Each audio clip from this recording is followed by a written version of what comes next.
हा आहे गुरु, हा आकाश, हा सार्थक आणि ही पौर्णिमा.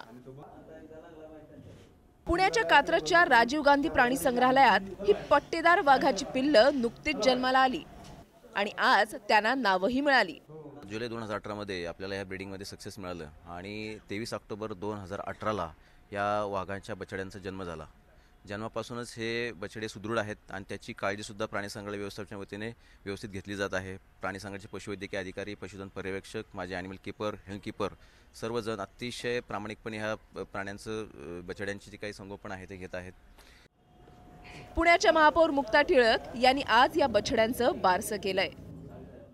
महापौर महोदया यांनी ह्या चारही बछड्यांची नावं, नरांची नावं आकाश, सार्थक आणि गुरु आणि मादीचं नाव पौर्णिमा असं ठेवलेलं आहे. लवकरच पुणेकरांना या बछड्यांना पाहता येणार आहे, पण यातल्या दोघांची रवानगी दुसऱ्या संग्रहालयात होणार आहे. त्यांच्या बदल्यात या संग्रहालयामध्ये कोण येणार ते ऐका. 2 महिन्यानंतर पर्यटकांना पाहण्यासाठी खुल्या खंदकामध्ये सोडण्याचा विचार आहे.